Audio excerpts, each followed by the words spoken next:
Jéshua était-il le Messie annoncé aux Juifs dans les Écritures? Comment s'est-il préparé dans sa jeunesse pour mener à bien sa mission?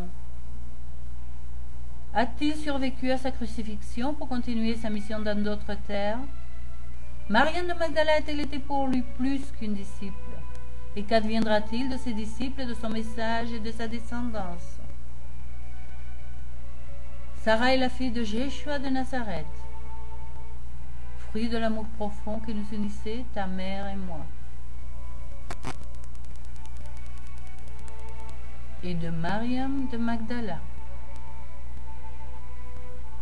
Parfois, il disait de moi, celle qui avait été au pied de la croix.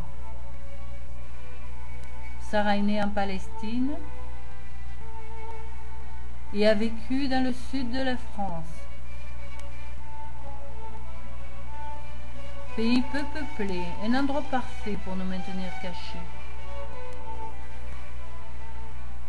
Elle recevra ses parentes de Palestine. Nous allions chavirer. Cette jeune fille est apparue et la tempête a cessé. Sarah va se convertir en protectrice des Gitans. Ils m'appelaient Sarah la Kali, Sarah la Noire. Ensemble, nous faisions des travaux d'haute magie pour réduire l'influence de la barbarie. Sarah sera à l'origine des lignages royaux. Vous aurez du pouvoir sur cette terre, ton fils régnera avec justice. Jéshua se prépara dans sa jeunesse pour sa mission sur terre. Il visita tous les lieux où l'homme s'était converti dans le bourreau de l'homme. Il fut reçu par les sages et les puissants, mais dès qu'il touchait à leurs injustices et leurs privilèges, il le poursuivait et le chassait.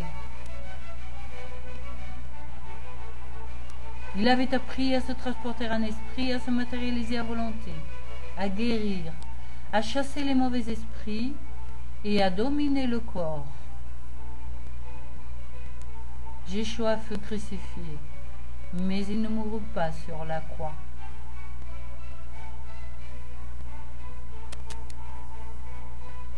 Sarah nous révèle que son père vit en Orient.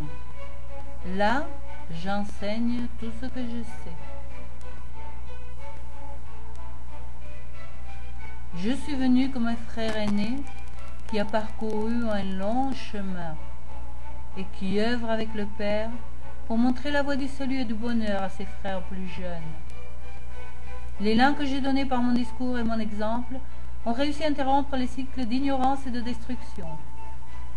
Une nouvelle religion est en train de se créer au nom de son Père. Ils font de toi un mythe. J'appelle insensé ceux qui, connaissant la vérité, la cachent au sommet.